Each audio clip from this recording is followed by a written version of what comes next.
Hello dear students, welcome back to our channel. ಇವತ್ತು ನಾವು 9th standard second language English ನ ನೋಡೋಣ. ಇದು Karnataka government text book.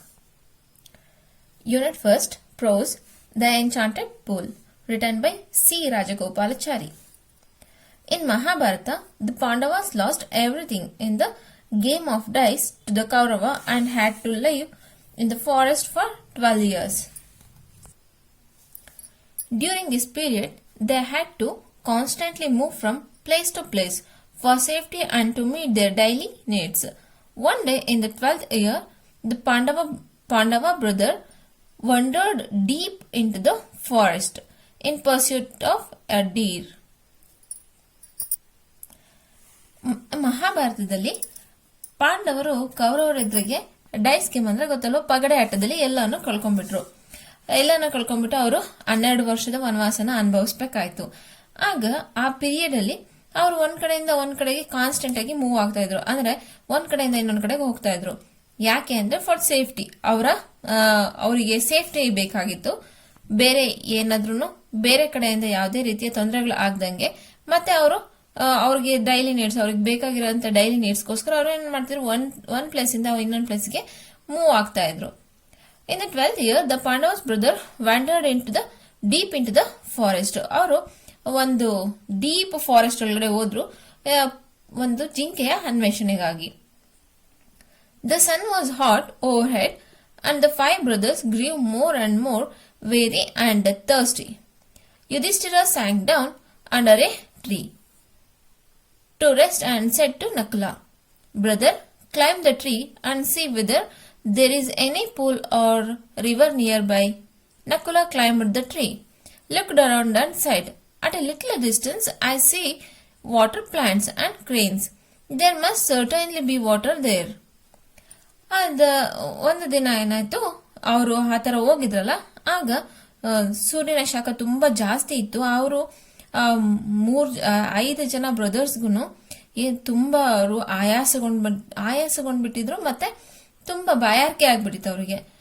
Yudhishthira ಒಂದ್ ಕಡೆ ಕುತ್ಕೊಂಡ್ಬಿಟ್ಟು ಹೇಳ್ದ, ಏನೋ ಒಂದು ಮರದ ಕೆಳಗಡೆ ಕುತ್ಕೊಂಡು ನಕುಲಂಗ ಹೇಳ್ದ, "ಬ್ರದರ್, ಇಲ್ಲಿ ಕ್ಲೈಂಬ್ ಅಂದ್ರೆ ಒಂದು ಮರನ ಕ್ಲೈಂಬ್ ಅಂದ್ರೆ ಒಂದು ಮರ ಹತ್ಬಿಟ್ಟು ನೋಡಿ, ಎಲ್ಲಾದ್ರೂ ಇಲ್ಲಿ near any pool or river nearby. Pool ಅಂದ್ರೆ ಕೊಳ, ರಿವರ್ ಅಂದ್ರೆ ನದಿ, ಇಲ್ಲಿ ಎಲ್ಲಾದ್ರೂ ನಮ್ ಹತ್ರದಲ್ಲಿ ಏನಾದ್ರು ಇದೆಯಾ ನೋಡು ಅಂತ ಹೇಳ್ತಾನೆ.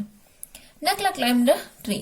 ನಕ್ಲ ಮರ ಹತ್ಬಿಟ್ಟು looked around side, at a little distance I see water plants and cranes. ಅವ್ರು ಹೇಳ್ತಾನೆ, ಮರ ಹತ್ಬಿಟ್ಟು ನೋಡಿ, ಇಲ್ಲಿಂದ ಸ್ವಲ್ಪ ದೂರದಲ್ಲಿ ವಾಟರ್ ಪ್ಲಾಂಟ್ಸ್ ಇದಾವೆ ಮತ್ತೆ ಕ್ರೇನ್ಸ್ ಇದಾವೆ. ಅಂದ್ರೆ ಅಲ್ಲಿ ನಿಜವಾಗ್ಲೂ ನೀರು ಇದ್ದೇ ಇರುತ್ತೆ. ವಾಟರ್ ಪ್ಲಾಂಟ್ಸ್ ಅಂದ್ರೆ ಈಗ ನೋಡಿ, ಕೆಲವೊಂದು ಮಳೆಗಾಲದಲ್ಲಿ ನೀರು ಇದ್ರೆ ಸಾಕು ಬೆಳ್ಬಿಡ್ತವೆ. ಆದ್ರೆ ಈಗ ಸಣ್ಣ ಹೂವಿನ ಗಿಡ ಇರ್ತಾವಲ್ವಾ, ಮತ್ತೆಲ್ಲನ ಎಲ್ಲಿ ಅಂದ್ರೆ ನೀರ್ ಎಲ್ಲಿ ಜಾಸ್ತಿ ಇರ್ತಾವ ಅಲ್ಲಿ ಮಾತ್ರ ಬೆಳೀತವೆ. ಅಕಸ್ಮಾತ್ ಅವ್ರಿಗೆ ನೀರ್ ಸಿಕ್ಕಿಲ್ಲ ಅಂದ್ರೆ ಎಲ್ಲ ಒಣಗೋಗ್ಬಿಡ್ತವೆ ಅಲ್ವಾ. ಅಂದ್ರೆ ಬರೀ ಅದಂತ ಅಷ್ಟೇ ಅಲ್ಲ, ಕೆಲವೊಂದು ಪ್ಲಾಂಟ್ಸ್ ನೀರು ಎಲ್ಲಿ ಜಾಸ್ತಿ ಇರುತ್ತೆ ಅಲ್ಲಿ ಮಾತ್ರ, ಅಂದ್ರೆ ಯಾವಾಗ್ಲೂ ನೀರಿರೋ ಕಡೆಗೆ ಇರ್ತವೆ. ಆ ತರದವನ್ನ ಅವ್ನು ನೋಡ್ದ. ಮತ್ತೆ ಕ್ರೇನ್ಸ್ ಅಲ್ಲಿ ಇದ್ವು, ಅದಕ್ಕೋಸ್ಕರ ಅಲ್ಲಿ ನಿಜವಾಗ್ಲೂ ನೀರು ಇರ್ಲೇಬೇಕು ಅಂತೆಲ್ಲ ಅವನು ಡಿಸೈಡ್ ಮಾಡ್ದ. Yudhishthira sent him to fetch some water to drink. Nakula was glad when he got to the place and saw there was a pool. He was very thirsty himself and so thought of quenching his thirst first before taking water in the quiver for his brothers.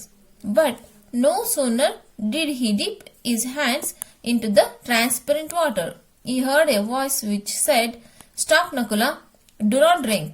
This pool belongs to me.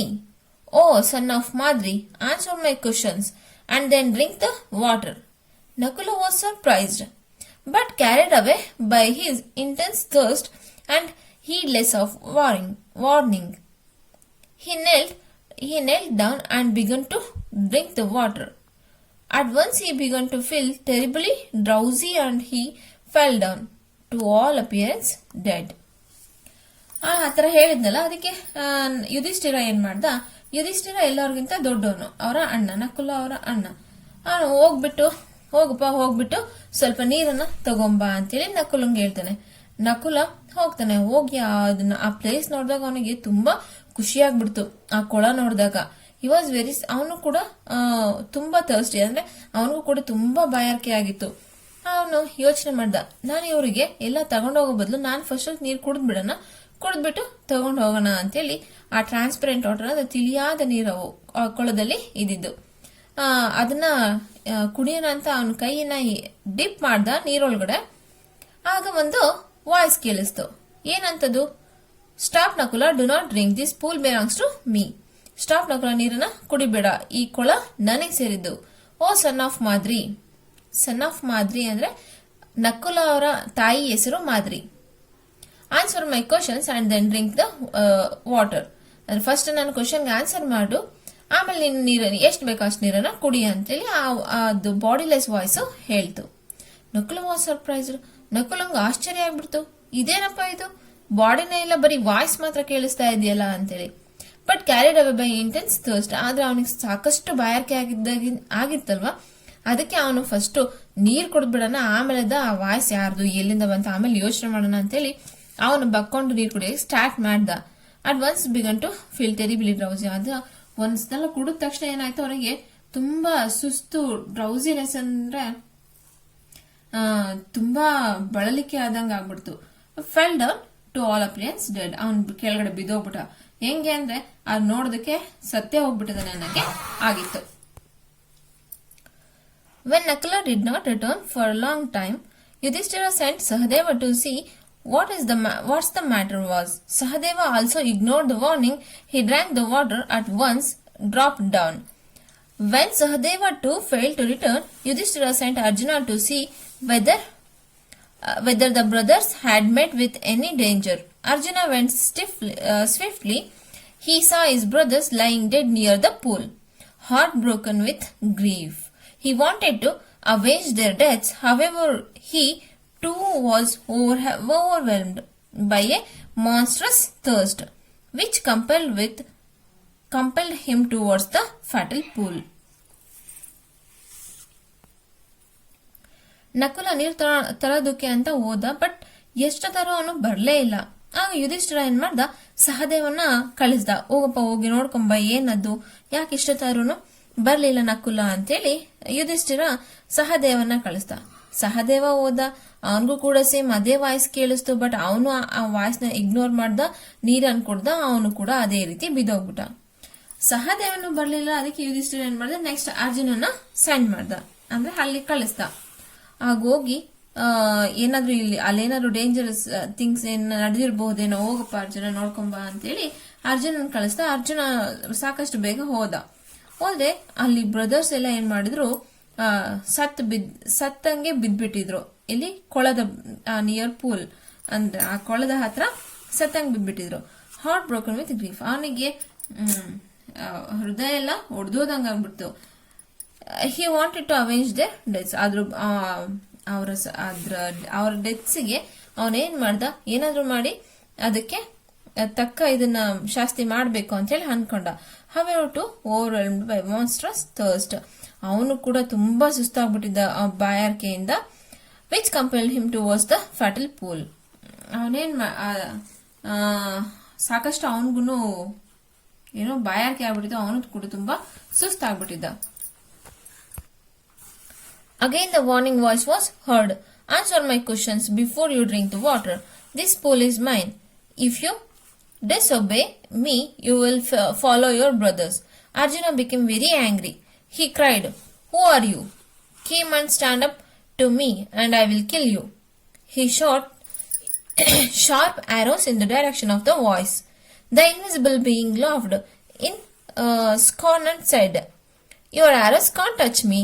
Arjuna wanted to destroy this foe, but first he had to quench his terrible thirst. So he drank the water and also fell down dead. ಅರ್ಜುನಂಗೆ ಕೂಡ ಅದೇ same voice ಕೇಳಿಸ್ತು. Answer my question before drink the water. This pool is mine. ಈ pool ನನಗೆ ಸೇರಿದ್ದು. ನೀನ್ first ನನ್ನ ಕ್ವಶನ್ಗೆ ಆನ್ಸರ್ ಮಾಡು, ಆಮೇಲೆ ನೀನ್ ನೀರನ್ನ ಕುಡಿ. ನೀನ್ ಅಕಸ್ಮಾತ್ ಇದನ್ನೇನಾದ್ರೂ ಫಾಲೋ ಮಾಡ್ಲಿಲ್ಲ, ನೀನ್ ಇದನ್ನ ಡಿಸೊಬೆ ಮಾಡ್ದೆ ಅಂದ್ರೆ ನೀನು ಕೂಡ ನಿಮ್ ಬ್ರದರ್ಸ್ ನ ಫಾಲೋ ಮಾಡ್ತೀಯ ಅಂತ ಹೇಳ್ದು ಆ ಇನ್ವಿಸಿಬಲ್ ವಾಯ್ಸ್. ಅರ್ಜುನಂಗೆ ಸಾಕಷ್ಟು ಸಿಟ್ಟು ಬಂತು. ಅವನು ಜೋರ ಕಿರ್ಚಿಬಿಟ್ಟ. ಹೂ ಆರ್ ಯು, ಯಾರು ನೀನು? ಫಸ್ಟ್ ನೀನ್ ನನ್ನ ಮುಂದೆ ಬಂದ್ ನಿಂತ್ಕೊಂಡು ಮಾತಾಡ್ ನೀನು, ಆಗ ನಾನು ಸಾಯಿಸ್ಬಿಡ್ತೀನಿ ಅಂತೇಳಿ ಶೌಟ್ ಮಾಡ್ದ ಜೋರಾಗೆ. ಆಮೇಲೆ ಅವನು ಅವನು ಬಾಣಗಳಿದ್ವಲ್ಲ, ಅವನು ಬಿಲ್ ವಿದ್ಯೆಯಲ್ಲಿ ಸಕಲ ಪಾರಂಗತ, ಅವನು ಸಾಕಷ್ಟು ಪರಿಣಿತಿ ಹೊಂದಿದ್ದು ಅರ್ಜುನ. ಅದಕ್ಕೆ ಆ ಬಿಲ್ಲನ್ನ ತಗೊಂಡ್ಬಿಟ್ಟು ಅದ್ರ ಕಡೆ ಯಾವ ಕಡೆಯಿಂದ ವಾಯ್ಸ್ ಬರ್ತಿದ್ದೋ, ಧನುರ್ವಿದ್ಯಾ ಪಾರಂಗತ ಅಲ್ವಾ ಇವನು, ಆ ವಾಯ್ಸ್ ಬರೋ ಕಡೆಗೆ ಅವನು ಆರೋನ ಇಟ್ಕೊಂಡು ಅದನ್ನ ಬಿಡೋದಕ್ಕೆ ಸ್ಟಾರ್ಟ್ ಮಾಡ್ದ. ಆಗ ಆ ಇನ್ವಿಸಿಬಲ್ ವಾಯ್ಸು ಲಾಫ್ ಮಾಡ್ತು.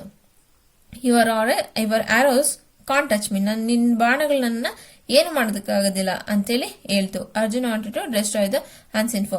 ಅದಕ್ಕೆ ಅರ್ಜುನ್ಗೆ ಏನು ಆ ಬ್ರದರ್ಸ್ ಎಲ್ಲ ಬಿದ್ದಿದ್ದಕ್ಕೆ ಅವನಿಗೆ ಸೇಡ್ ತೀರಿಸ್ಕೊಂಡ್ಲೇಬೇಕು ಅನ್ನೋಷ್ಟು ಇದಿತ್ತು. ಆದ್ರೆ ಏನ್ ಮಾಡ್ಲಿ, ಅವನಿಗೂ ಕೂಡ ಮಾನ್ಸ್ಟರ್ಸ್ ಥರ್ಸ್ಟ್, ಬಾಯಾರಿಕೆ ಹೆಂಗೆ ಒಂದು ರಾಕ್ಷಸದ ರೀತಿಯಾದ ಬಾಯಾರಿಕೆ ಆಗ್ಬಿಟ್ಟಿತ್ತು. ಸಾಕಷ್ಟು ಅವನಿಗೆ ಬಳಲಿಕೆ ಆಗ್ಬಿಟ್ಟಿತ್ತು. ಅದಕ್ಕೆ ಫಸ್ಟ್ ನಾನು ನೀರ್ ಕುಡ್ಬಿಟ್ಟು ಆಮೇಲೆ ಇದನ್ನ ನೋಡ್ಕೊಳ್ಳೋಣ ಅಂತೇಳಿ ಅವನು ನೀರು ಕುಡಿತಾನೆ. ಅವನು ಕೂಡ ಅದೇ ರೀತಿ ಬಿದ್ದೋಗ್ಬಿಡ್ತಾನೆ. After another anxious wait, Yudhishthira turned to Bhima, dear brother, even Arjuna, the great hero, hasn't returned. Something terrible must have happened to our brothers. Please find them quickly. Bhima hurried away without another word, like Arjuna. Bhima also did not heed the warning and drank the water eagerly, glaring around the defiance. Instantly his great strength seemed to be slipped from him like a garment, and he also fell dead among his brothers. ಎಷ್ಟೋತು ಸಾಕಷ್ಟು ಕಾದು ಸಾಕಾದ್ಮೇಲೆ ಯುಧಿಷ್ಠಿರ ಏನ್ ಮಾಡ್ದ, ಅರ್ಜುನನು ಬರ್ಲಿಲ್ಲಲ್ಲ, ಆಗ ಭೀಮನ ಹೇಳ್ದ, ಭೀಮ ಹೋಗಿ ನೋಡ್ಕೊಂಬ ಏನಾಯ್ತು ಅಂತ. ಸಕಲ ಏನೋ ಬಿಲ್ವಿದ್ಯೆಯಲ್ಲಿ ಅಷ್ಟೊಂದು ಪಾರಂಗತನಾಥ ಅರ್ಜುನನೇ ಇನ್ನೂ ಬರ್ಲಿಲ್ಲ ಅಂದ್ರೆ ಏನೋ ಸಮಥಿಂಗ್ ಅಲ್ಲಿ ಏನೋ ಆಗಿರ್ಬೇಕು, ಹೋಗ್ಬಿಟ್ಟು ನೀನ್ ನೋಡ್ಕೊಂಬ ಅಂತೇಳಿ ಭೀಮನ ಕಳಿಸ್ತಾನೆ. ಭೀಮ ಒಂದು ಮಾತನ್ನು ಕೂಡ ರಿಪ್ಲೈ ಮಾಡ್ದೇನೆ ಆಯ್ತಂತೇಳಿ ಹೊರಟೋಗ್ತಾನೆ. ಹೊರಟೋಗಿ ಅಲ್ಲಿ ನೋಡ್ತಾನೆ, ಅಲ್ಲೆಲ್ಲ ಬಿದ್ದಿರ್ತಾರೆ. ಅವನು ಕೂಡ ಅದೇ ರೀತಿ ಅವರ ಇನ್ವಿಸಿಬಲ್ ವಾಯ್ಸ್ ಅನ್ನು ಅವನು ಅಷ್ಟೊಂದು ಇದನ್ ಮಾಡೋದಿಲ್ಲ. ಅವನು ಇಗ್ನೋರ್ ಮಾಡ್ಬಿಟ್ಟು ನೀರನ್ನ ಕುಡಿತಾನೆ. ಅವನ ಶಕ್ತಿಯಲ್ಲಿ ಏನಾಗುತ್ತೆ, ಒಂದು ಬಟ್ಟೆ ಕಳ್ಸಿರೋ ತರ ಅವನು ಶಕ್ತಿ ಎಲ್ಲನ ಕಳ್ದು ಹೋಗ್ಬಿಡುತ್ತೆ. ಬಟ್ಟೆ ಹೆಂಗೆ ನಾವು ತೆಗ್ದಿಸಿತೀವೋ ಹಂಗೆ ಅವನು ಕೂಡ ಅವ್ರ ಬ್ರದರ್ ತರನೇ ಬಿದ್ಬಿಡ್ತಾನೆ. Puzzled and worried that these brothers had not returned, Yudhishthira himself proceeded in the direction his brothers had taken. When he came near the pool, saw his 4 brothers lying on the ground, to all appearance dead. He was shocked. He got into the pool to quench his thirst. At once a voice without form warned him, your brothers died because they did not heed my words. Do not follow them. Answer my question first and then quench your thirst. This pool is mine. ಆಗ ಅವನು ಕೂಡ ಅದೇ ರೀತಿ ಹೇಳಿದಾಗ, ಅವನ brothers ಯಾರು ಬರೋದಿಲ್ವಲ್ಲ, ಆಗ ಯುಧಿಷ್ಠಿರ ಏನ್ ಮಾಡ್ತಾನೆ, ಅವನಾಗೇನೆ ಬರ್ತಾನೆ. ಇನ್ಯಾರು ಇರೋದಿಲ್ಲ. ಅವನು ಏನಾಯ್ತು ಅಂತ ನೋಡೋದಕ್ಕೆ ಪೂಲ್ ಹತ್ರ ಬರ್ತಾನೆ. ಪೂಲ್ ಹತ್ರ ಬಂದ್ರೆ ನೋಡ್ತಾನೆ 4 ಜನ ಬ್ರದರ್ಸ್ ಅಲ್ಲಿ ನೆಲದ ಮೇಲೆ ಬಿದ್ದ್ಬಿಟ್ಟಿದ್ದಾರೆ. ನೋಡೋದಕ್ಕೆ ಸೇಮ್ ಸತ್ತೋಗಿರೋ ರೀತಿನೇ ಕಾಣಿಸ್ತಾ ಇದ್ದಾರೆ. ಶಾಕ್ಡ್, ಅವನಿಗೆ ತುಂಬಾ ಶಾಕ್ ಆಯ್ತು. He got into pool quench his thirst. ಅವನೇನ್ ಮಾಡ್ದ, ಫಸ್ಟ್ ಬಾಯರ್ನ ನೀಗಿಸ್ಕೊಂಡ್ಬಿಟ್ಟು ಆಮೇಲೆ ನಾನು ಏನಾಯ್ತು ಅಂತ ನೋಡೋಣ ಅಂತೇಳಿ ಅವನೇನ್ ಮಾಡ್ತಾನೆ, ನೀರ್ನ ಕುಡಿಯೋದಕ್ ಬರ್ತಾನೆ. ಆಗ ಸೇಮ್ ಇನ್ವಿಸಿಬಲ್ ವಾಯ್ಸ್ ಕೇಳಿಸುತ್ತೆ, your brothers dead because they did not heed my words, they do not follow them. Answer my question first and then quench your thirst, this pool is mine ಅಂತ ಅದೇ ಹೇಳುತ್ತೆ. Same ಅದೇ, ನನ್ನ ಕ್ವಶನ್ಗೆ first answer ಮಾಡು, ನಿಮ್ brothers ತರ ನೀನು ನನ್ನನ್ನ ಇದನ್ ಮಾಡ್ಬೇಡ, ನನ್ನ ಡಿಸೋಬೆ ಮಾಡ್ಬೇಡ, ನನ್ನ ವರ್ಡ್ಸ್ ಅನ್ನ ನೀನು ಆನ್ಸರ್ ಮಾಡ್ಬಿಟ್ಟು ನೀರನ್ನ ಕುಡಿ ಅಂತೇಳಿ, ಯಾಕಂದ್ರೆ ಈ ಪೂಲು ನನಗ್ ಸೇರಿದ್ದು ಅಂತ ಹೇಳುತ್ತೆ. Yudhishthira knew that these could be none other than the words of Yaksha, and guessed what had happened to his brothers. He saw a possible way to possible way of reading the situation. He said to the bodiless voice, "Please ask your questions." The voice put questions rapidly one after another. ಯುಧಿಷ್ಠಿರಂಗೆ ಗೊತ್ತಾಯ್ತು ಇದ್ಯಾರು ಅಲ್ಲ, ಇದು ಯಕ್ಷನೇ ಅಂತ. ನನ್ನ ತಮ್ಮಂದ್ರಿಗೆಲ್ಲ ಏನಾಗಿದೆ ಅಂತಾನು ಅವನಿಗೆ ಗೊತ್ತಾಯ್ತು. ಅವನು ಇದನ್ನೇನಾದ್ರೂ ಈ ಸಿಚುವೇಶನ್ ಹೆಂಗೆ ಹ್ಯಾಂಡಲ್ ಮಾಡ್ಬೇಕಂತ ಹೇಳಿ ಅವನು ಹೇಳ್ತಾನೆ ಆ ಬಾಡಿಲೆಸ್ ವಾಯ್ಸ್ಗೆ, ನಿನ್ನ ಪ್ಲೀಸ್ ಆಸ್ಕ್ ಯುವರ್ ಕ್ವಶನ್, ನಿನ್ನ ಕ್ವಶನ್ ಕೇಳು ಅಂತ. The voice put questions rapidly one after another. ಅದೇನ್ ಮಾಡ್ತು, ಒಂದಾದ್ಮೇಲೆ ಒಂದು ರ್ಯಾಪಿಡ್ ಆಗಿ ಅಂದ್ರೆ ಏನೋ ಕಂಟಿನ್ಯೂಸ್ ಆಗಿ ಕೇಳ್ತಾ ಹೋಯ್ತು. It asked, "What makes sunshine every day?" Yudhishthira replied, "The power of God." ಅದ್ ಕೇಳುತ್ತೆ, ಪ್ರತಿದಿನ ಸೂರ್ಯನ ಹೊಳೆಯಂತೆ ಮಾಡೋದು ಯಾವುದು ಅಂತ. ಅದಕ್ಕೆ ಯುಧಿಷ್ಠಿರ ಹೇಳ್ತಾನೆ, ಪವರ್ ಆಫ್ ಗಾಡ್, ದೇವರ ಶಕ್ತಿ ಅಂತ. ನೆಕ್ಸ್ಟ್ ಯಕ್ಷ ಕೇಳ್ತಾನೆ, what rescue man in danger? ಮನುಷ್ಯನ ಕಷ್ಟದಿಂದ ಪಾರು ಮಾಡುವಂಥದ್ದು, ಅಪಾಯದಿಂದ ಪಾರು ಮಾಡುವಂಥದ್ದು ಏನು ಅಂತ. Yudhishthira quickly answered, courage. ಧೈರ್ಯ ಅನ್ನೋದು ಮನುಷ್ಯನ ಎಂತಹದೇ ಅಪಾಯ ಇದ್ರೂ ಅದರಿಂದ ಪಾರು ಮಾಡುತ್ತೆ ಅಂತ ಹೇಳ್ತಾನೆ. What is more nobly sustaining than the earth? ಅಂದ್ರೆ ಭೂಮಿಯನ್ನ ಸಾಕಷ್ಟು ಉದಾತ್ತವಾದ ಭೂಮಿಯನ್ನು ನಿರಂತರವಾಗಿಸುವಂತದ್ದು, ಅದಕ್ಕಿಂತ ಭೂಮಿಯನ್ನ ಹೆಚ್ಚಿನದಾಗಿರುವಂತದ್ದು ಏನು ಅಂತ. Yudhishthira shed, the mother who brings up the children. ಯಾರು ಮಕ್ಕಳನ್ನ ಭೂಮಿಗೆ ತರ್ತಾಳೋ ಅವಳು ಅರ್ಥ ಅಂದ್ರೆ ಭೂಮಿ ತಾಯಿಯಷ್ಟು ನಿರಂತರವಾಗಿ ಉದಾತ್ತವಾಗಿ ಇರ್ತಾಳೆ ಅಂತ ಯುಧಿಷ್ಠಿರ ರಿಪ್ಲೈ ಮಾಡ್ತಾನೆ. ನೆಕ್ಸ್ಟ್ ಯಕ್ಷ ಕೇಳ್ತಾನೆ, what is faster than wind? ಗಾಳಿಗಿಂತ ವೇಗವಾದದ್ದು ಯಾವುದು ಅಂತ ಯಕ್ಷ ಕೇಳ್ತಾನೆ. Yudhishthira replied, mind. ಮನಸ್ಸು ಗಾಳಿಗಿಂತ ವೇಗವಾದದ್ದು ಅಂತೇಳಿ ಯುಧಿಷ್ಠಿರ ರಿಪ್ಲೈ ಮಾಡ್ತಾನೆ. ನೆಕ್ಸ್ಟ್ ಯಕ್ಷ ಕೇಳ್ತಾನೆ, what be friends a traveller? ಒಬ್ಬ ಟ್ರಾವೆಲರ್ಗೆ ಬಿ ಫ್ರೆಂಡ್ ಆಗಿರುವಂತದ್ದು ಯಾವುದು ಅಂತ. ಅದಕ್ಕೆ ಯುಧಿಷ್ಠಿರ ಹೇಳ್ತಾನೆ, ಲರ್ನಿಂಗ್, ಅಂದ್ರೆ ಓದುವುದು ಅಂತ. ನೆಕ್ಸ್ಟ್ ಯಕ್ಷ ಕೇಳ್ತಾನೆ, who is the friend? One who stays at home.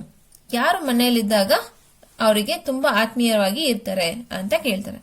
The wife, ಅವರ ಹೆಂಡತಿ ಅವರಿಗೆ ತುಂಬಾ ಫ್ರೆಂಡ್ ಆಗಿ ಅಂದ್ರೆ ಆತ್ಮೀಯವಾಗಿ ಇರ್ತಾಳೆ ಅಂತ. ನೆಕ್ಸ್ಟ್ ಯಕ್ಷ ಕೇಳ್ತಾನೆ, who accompanies a man in death? ಮನುಷ್ಯನ ಸಾವಿನಲ್ಲೂ ಜೊತೆಯಾಗಿರುವಂತದ್ದು ಯಾವುದು ಅಂತ ಯಕ್ಷ ಕೇಳ್ತಾನೆ. Dharma, that alone accompanies the soul in its solitary journey after death. ಅದಕ್ಕೆ ಯುಧಿಷ್ಠಿರ ಹೇಳ್ತಾನೆ, ಧರ್ಮ ಅನ್ನೋದು ಅವನು ಸತ್ತಾಗ್ಲೂ ಕೂಡ ಅವನಲ್ಲಿ ಜೊತೆಯಾಗಿ ಇರುತ್ತೆ ಅಂತೇಳಿ ಯುಧಿಷ್ಠಿರ ಹೇಳ್ತಾನೆ. ನೆಕ್ಸ್ಟ್ ಯಕ್ಷ ಕೇಳ್ತಾನೆ, which is the biggest vessel? ಬಹುದೊಡ್ಡದಾದ ಪಾತ್ರೆ ಯಾವುದು ಅಂತ ಯಕ್ಷ ಕೇಳ್ತಾನೆ. The earth which contains all within itself, it is the greatest vessel.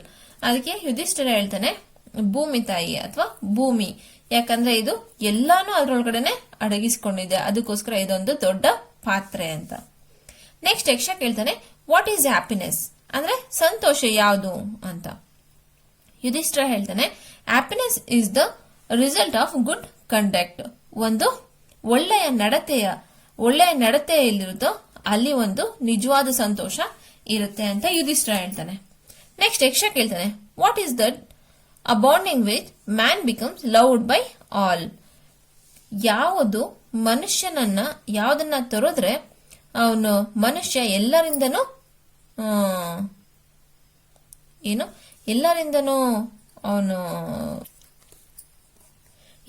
ಪ್ರೀತಿಗೆ ಪಾತ್ರನಾಗ್ತಾನೆ. ಅವನ ಗರ್ವ, ಪ್ರೈಡ್ ಅಂದ್ರೆ ಗರ್ವ, ಅವನ ಗರ್ವವನ್ನ ಯಾರು ತೊರಿತಾರೋ ಅವರು ಎಲ್ಲರಿಂದನೂ ಪ್ರೀತಿಗೆ ಪಾತ್ರರಾಗ್ತಾರೆ ಅಂತ. ನೆಕ್ಸ್ಟ್ ಯಕ್ಷ ಕೇಳ್ತಾನೆ, what is the loss which brings joy and not sorrow? ಯಾವುದನ್ನ ನಾವು ಕಳ್ಕೊಂಡ್ರೆ ಅದು ಸಂತೋಷ ಕೊಡುತ್ತೆ, ದುಃಖನ ಕೊಡೋದಿಲ್ಲ ಅಂತ ಯಕ್ಷ ಕೇಳ್ತಾನೆ. Anger, giving it up, we will no longer be subjected to sorrow. ಕೋಪ ಅನ್ನೋದನ್ನ ಬಿಟ್ರೆ ಅದು ನಮಗೆ ಸಂತೋಷ ಕೊಡುತ್ತೆ, ದುಃಖನ ದೂರ ಮಾಡುತ್ತೆ ಅಂತೇಳಿ ಯುಧಿಷ್ಠಿರ ಹೇಳ್ತಾನೆ. ನೆಕ್ಸ್ಟ್ ಯಕ್ಷ ಕೇಳ್ತಾನೆ, what is that by giving up which man becomes wealthy? ಮನುಷ್ಯ ಯಾವ್ದನ್ನ ಬಿಟ್ರೆ ತುಂಬಾ ವೆಲ್ತಿ ಪರ್ಸನ್ ಆಗ್ತಾನೆ, ಅಂದ್ರೆ ಸಂಪತ್ತುಳ್ಳ ಮನುಷ್ಯ ಆಗ್ತಾನೆ ಅಂತ ಯಕ್ಷ ಕೇಳ್ತಾನೆ. ಡಿಸೈರ್, ಅಂದ್ರೆ ದುರಾಸೆನ ಬಿಟ್ರೆ desire, getting rid of it man becomes wealthy. ದುರಾಸೆ ಅನ್ನೋದನ್ನ ಒಂದು ಬಿಟ್ಬಿಟ್ರೆ ಮನುಷ್ಯ ತುಂಬಾ ಸಂಪತ್ತುಳ್ಳವನಾಗ್ತಾನೆ ಅಂತೇಳಿ ಯುಧಿಷ್ಠಿರ ಹೇಳ್ತಾನೆ. ನೆಕ್ಸ್ಟ್ ಯಕ್ಷ ಕೇಳ್ತಾನೆ, what makes one a real Brahmin? Is it birth, good conduct or learning? Answer decisively ಅಂತೇಳಿ ಯಕ್ಷ ಕೇಳ್ತಾನೆ. ಯಾವುದು ನಿಜವಾದ ಬ್ರಾಹ್ಮಣ, ಯಾರು ನಿಜವಾದ ಬ್ರಾಹ್ಮಣ ಅಂತ. ಬರ್ತ್ and learning do not make one A ಬ್ರಾಹ್ಮಣ್. Good conduct allowance does. however learned a person may be, he will not be a brahman if he is a slave to bad habit. ಬ್ರಾಹ್ಮಣ ಅನ್ನೋನು ಹುಟ್ಟಿನಿಂದ ಅಲ್ಲ, ಕಲಿಕೆಯಿಂದನೂ ಅಲ್ಲ. ಯಾರು ಒಳ್ಳೆಯ ನಡತೆಯನ್ನ ಇಟ್ಕೊಂಡಿರ್ತಾರೋ, ಯಾರು ಒಳ್ಳೆಯ ಮನಸ್ಸನ್ನ ಇಟ್ಕೊಂಡಿರ್ತಾರೋ, ಅವರು ನಿಜವಾದ ಬ್ರಾಹ್ಮಣರು. However learned a person may be, he will not be a brahman. ಯಾರು ತುಂಬಾ ಚೆನ್ನಾಗಿ ಓದಿದ್ದಾರೆ ಅವರು ಬ್ರಾಹ್ಮಣರಲ್ಲ. ಇಫ್ ಈ ಸ್ಲೇವ್ ಟು ಬ್ಯಾಡ್ ಹ್ಯಾಬಿಟ್, ಏನಾದ್ರೂ ಬ್ಯಾಡ್ ಹ್ಯಾಬಿಟ್, ಏನು ದುರಭ್ಯಾಸ, ದುರ್ನಡತೆ ಇಲ್ಲದವನು ನಿಜವಾದ ಬ್ರಾಹ್ಮಣ ಅಂತೇಳಿ ಯುಧಿಷ್ಠಿರ ಆನ್ಸರ್ ಮಾಡ್ತಾನೆ. ನೆಕ್ಸ್ಟ್ ಯಕ್ಷ ಕೇಳ್ತಾನೆ, what is the greatest wonder in the world? ಪ್ರಪಂಚದ ಅತ್ಯಂತ ಅದ್ಭುತ ಯಾವುದು ಅಂತೇಳಿ ಯಕ್ಷ ಕೇಳ್ತಾನೆ. ಯುಧಿಷ್ಠಿರ ಹೇಳ್ತಾನೆ, every day man see creatures depart to a mass abode and yet those who remain seek to live forever. This is verily is the greatest wonder.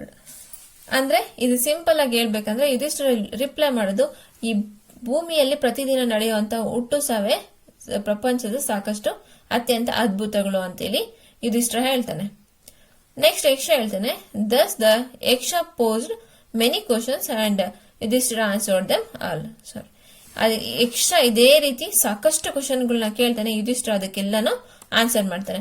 In the end Yaksha asked, oh king, one of your dead brothers can now be revived? Whom do you want revived? He shall come back to life. ಹಾಗೆ ಹೇಳ್ತಾನೆ.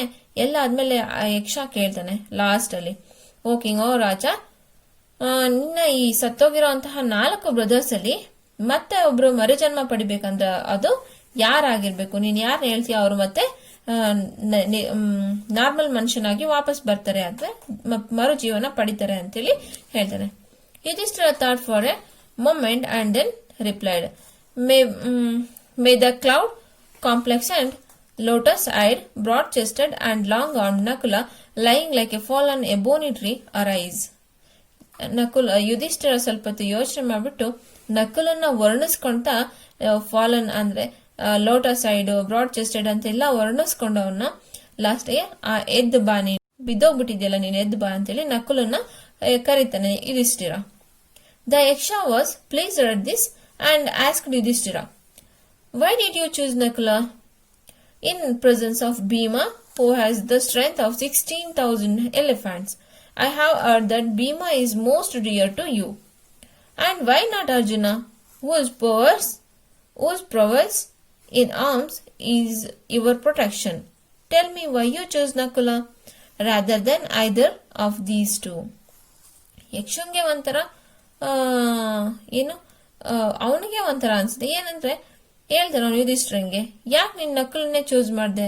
16,000 ಆನೆಗಳ ಬಲ ಉಳ್ಳ ಭೀಮನ್ನ ಯಾಕೆ choose ಮಾಡ್ಲಿಲ್ಲ? ಯಾಕಂದ್ರೆ ಅವ್ನು ನಿನಗೆ ತುಂಬಾ ಡಿಯರ್ ಅಂದ್ರೆ ತುಂಬಾ ಹತ್ರದವನು ಭೀಮ, ನಿನಗೆ ಭೀಮ ಅಂದ್ರೆ ತುಂಬಾ ಇಷ್ಟ. ಅದು ಬೇಡ, ಹೋಗ್ಲಿ. ಅರ್ಜುನ ಎಷ್ಟು ಪವರ್ಫುಲ್ ಆಗಿರೋ ಅಂತ ಮ್ಯಾನ್, ಅವ್ರಿಬ್ರು ಬಿಟ್ಟು ನೀನ್ ಯಾಕೆ ನಕಲನ್ನೇ ಚೂಸ್ ಮಾಡ್ದೆ ನೀನು ಅಂತೇಳಿ ಯಕ್ಷ ಯುಧಿಷ್ಠಿರನ ಕೇಳ್ತಾನೆ. ಯುಧಿಷ್ಠಿರ ರಿಪ್ಲೈಡ್, ಓ ಯಕ್ಷ, Kunti and Madri were the 2 wives of my father. I, a son of Kunti, am surviving, and so she is not completely bereaved. So, to be fair, I ask that Madri's son Nakula be revived. The Yaksha was pleased with Yudhishthira's impartiality and granted that all his brothers would come back to life. ಆಗ Yudhishthira reply ಮಾಡ್ತಾನೆ, ಓ ಯಕ್ಷ, ಕುಂತಿ ಮತ್ತೆ ಮಾದ್ರಿ ಅನ್ನೋರು ಇಬ್ರು ಹೆಂಡತಿಯರು ನಮ್ಮ ತಂದೆಗೆ. ಕುಂತಿಗೆ ಮಗನಾಗಿ ನಾನ್ ಬದುಕಿದ್ದೀನಿ, ಆದ್ರೆ ಮತ್ತೆ ಒಬ್ಬ ಕುಂತಿ ಮಗನ ಬದುಕಿಸ್ಕೊಂಡ್ರೆ ಮಾದ್ರೆ ಏನಾಗ್ತಾಳೆ, ಮಕ್ಳು ಇಲ್ದೇ ಇರೋಳು ಅಂತರ ಆಗ್ಬಿಡ್ತಾಳೆ. ಅದಕ್ಕೇನೆ ಕುಂತಿಗಾಗಿ ನಾನಿದ್ದೀನಿ, ಮಾದ್ರಿಗೋಸ್ಕರ ಒಬ್ಬ ಬೇಕಿತ್ತು, ಅದಕ್ಕೆ ನಾನು ನಕುಲನ್ನ ಚೂಸ್ ಮಾಡಿದೆ ಅಂತೇಳಿ ಯುಧಿಷ್ಠಿರ ಹೇಳ್ತಾನೆ. ಆಗ ಯಕ್ಷಂಗೆ ಇದನ್ನ ಕೇಳ್ಬಿಟ್ಟು ಅವ್ನು ತುಂಬಾ ಖುಷಿ ಆಗುತ್ತೆ ಅವನಿಗೆ. ಇವನ ಇಂಪಾರ್ಶಿಯಾಲಿಟಿ ನೋಡಿ, ಅಂದ್ರೆ ಯುಧಿಷ್ಠಿರನ ಇಂಪಾರ್ಶಿಯಾಲಿಟಿ. ಈಗ ಅವನೇನಾದ್ರೂ ಆ ತರ ಪಾರ್ಶಿಯಲ್ ಆಗಿ ಯೋಚನೆ ಮಾಡಂಗಿದ್ರೆ ಭೀಮನ ಅಥವಾ ಅರ್ಜುನನ್ನ ಅವನು ಬದುಕಿಸ್ಕೊಬೇಕಿತ್ತು. ಯಾಕಂದ್ರೆ ಅವರು ಕುಂತಿಯ ಸ್ವಂತ ಮಕ್ಕಳು, ಅಂದ್ರೆ ಅವನಿಗೆ ಸ್ವಂತ ಅಣ್ಣ ತಮ್ಮಂದಿರು. ಆದ್ರೆ ಅವನು ಮಾದ್ರಿ ಮತ್ತೆ ಕುಂತಿ ಇಬ್ರು ಅವರ ಸ್ವಂತ ತಾಯಿಗಳಂತಾನೆ ಅವನು ಕ್ಯಾಲ್ಕುಲೇಟ್ ಮಾಡಿ, ಅಂದ್ರೆ ಅಂದ್ಕೊಂಡು ಅದಕ್ಕೆ ಮಾದ್ರಿಗೊಬ್ಬ ಕುಂತಿಗೊಬ್ಬ ಅಂತೇಳಿ ನಕುಲನ್ನ ಚೂಸ್ ಮಾಡಿದನ್ನ ಕೇಳಿ ಯಕ್ಷಂಗೆ ತುಂಬಾ ಅಂದ್ರೆ ಸಾಕಷ್ಟು ಒಂಥರ ಖುಷಿ, ಸಂತೋಷ, ಅವನ ಸತ್ಯತೆಗೆ ಒಂಥರ ನೋಡ್ಬಿಟ್ಟು ಅದಕ್ಕೆ ಸಂತೋಷ ಆಗ್ಬಿಟ್ಟು ಅವ್ರೇನ್ ಮಾಡ್ತದ್ದು, ಯಕ್ಷ ಎಲ್ಲಾ 4 ಜನ ತಮ್ಮಂದ್ರನ್ನ ಬದುಕಿಸಿ ಕೊಡ್ತಾರೆ. It was Yama, the lord of death, who had taken the form of deer and yaksha, so that he might see the son Yudhishthira and test him. He embraced Yudhishthira and blessed him. ಅದು ಯಕ್ಷ ಮತ್ತೆ ಜಿಂಕೆಯ ರೂಪದಲ್ಲಿ ಇದ್ದಿದ್ದು ಮತ್ಯಾರು ಅಲ್ಲ, ಯಮ. ಆ ಯಮ ಯುಧಿಷ್ಠಿರನ್ನ ಅವನ ಸತ್ಯಾಸತ್ಯತೆಯನ್ನ ಪರೀಕ್ಷೆ ಮಾಡೋದಕ್ಕೋಸ್ಕರ ಯಕ್ಷ ಆಗಿ ಮತ್ತೆ ಆ ಡೀರಾಗಿ ಆ ರೂಪವನ್ನ ವೇಷವನ್ನ ಬದಲಾಯಿಸ್ಕೊಂಡು ಬಂದಿರ್ತಾರೆ. ಈ ಯುಧಿಷ್ಠಿರನ ಈ ತರ ಸತ್ಯಪರತೆ ನೋಡ್ಬಿಟ್ಟು ಅದಕ್ಕೆ ತುಂಬಾ ಖುಷಿ ಆಗ್ತದೆ ಯಮನಿಗೆ. ಅವನದನ್ನ ಬ್ಲೆಸ್ ಮಾಡ್ತಾನೆ. Yama said, "Only a few days remain to complete the stipulated period of your exile in the forest. The 13th year will also pass by. None of your enemies will be able to discover you, and you will successfully fulfill your undertaking." And saying this, he disappeared. ಆಗ ಯಮ ಹೇಳ್ತಾನೆ, ಇನ್ನು ಸ್ವಲ್ಪ ದಿನ ಮಾತ್ರ ಇದೆ ಈ period ಅನ್ನ complete ಮಾಡೋದಕ್ಕೆ. ಅಂದ್ರೆ 12 ವರ್ಷದ ವನವಾಸ, 1 ವರ್ಷದ ಅಜ್ಞಾತವಾಸ. ಈ 13th ಇಯರ್ ಕೂಡ ಈಸಿಯಾಗಿ ಪಾಸ್ ಆಗೋಗುತ್ತೆ ನಿಮ್ಮನ್ನ. ಇಲ್ಲಿ ಏನಂದ್ರೆ ವನವಾಸ ಅಂದ್ರೆ ಕಾಡಲ್ಲಿ ವಾಸ ಮಾಡೋದು 12 ವರ್ಷ. ಅಜ್ಞಾತವಾಸ ಅಂದ್ರೆ ಆ ಅಜ್ಞಾತವಾಸದಲ್ಲಿ ಅವರು ಎಲ್ಲಿ ವಾಸ ಮಾಡ್ತಿದ್ದಾರೆ ಅಂತೇಳಿ ಯಾರಿಗೂ, ಅಂದ್ರೆ ಅವರ ಎನಿಮಿಗಳು ಯಾರು ಇರ್ತಾರೋ, ಅಂದ್ರೆ ಇವಾಗ ಅವನ್ನ ವನವಾಸ ಕಳ್ಸಿರ್ತಾರಲ್ಲ, ಆ ಎನಿಮಿಗಳಿಗೆ ಗೊತ್ತಾಗ್ಲೇಬಾರ್ದು ಅಜ್ಞಾತವಾಸದಲ್ಲಿ ಅವರು ಎಲ್ಲಿದ್ದಾರೆ ಅಂತ. ಅಕಸ್ಮಾತ್ ಅವ್ರ ಅಜ್ಞಾತವಾಸದಲ್ಲಿ ಇದ್ದಾಗ ಎನಿಮಿಗಳು ಅವ್ರನ್ನ ಕಂಡಿಡ್ದು ಬಿಟ್ರು ಅಂದ್ರೆ ಅವ್ರು ಮತ್ತೆ 12 ವರ್ಷ ವನವಾಸ ಅನುಭವಿಸ್ಬೇಕಾಗುತ್ತೆ, ಮತ್ತೆ 1 ವರ್ಷ ಅಜ್ಞಾತವಾಸನ ಅನುಭವಿಸ್ಬೇಕಾಗುತ್ತೆ. ಅದಕ್ಕೆ ಯಮ ಹೇಳ್ತಾನೆ, ನಿಮ್ಗೆ ಅಜ್ಞಾತವಾಸದಲ್ಲಿ ಯಾರು ಕೂಡ ನಿಮ್ಮನ್ನ ಕಂಡಿಡಿಯಕ್ಕೆ ಸಾಧ್ಯನೇ ಇಲ್ಲ. ನೀವು ನಿಮ್ಮ ಏನಿದೆಯೋ ಅದನ್ನ ನೀವು ಕಂಪ್ಲೀಟ್ ಆಗಿ ಫುಲ್ಫಿಲ್ ಮಾಡ್ತೀರಾ ಅಂತ ಹೇಳ್ಬಿಟ್ಟು ಅವ್ರನ್ನ ಬ್ಲೆಸ್ ಮಾಡಿ ಅದು ಡಿಸಪಿಯರ್ ಆಗುತ್ತೆ. ಸೊ ಇಲ್ಲಿಗೆ ಈ ಲೆಸನ್ ಕಂಪ್ಲೀಟ್ ಆಯ್ತು. ನೆಕ್ಸ್ಟ್ ಲೆಸನ್ ಅನ್ನ ನೆಕ್ಸ್ಟ್ ಕ್ಲಾಸ್ ಮಾಡ್ತೀನಿ. ನಿಮ್ಗೆ ಬೇರೆ ಯಾವ ಲೆಸನ್ಸ್ ಬೇಕಂತೇಳಿ ನನಗೆ ಕಮೆಂಟ್ ಮೂಲಕ ತಿಳಿಸಿ. Thank you for watching.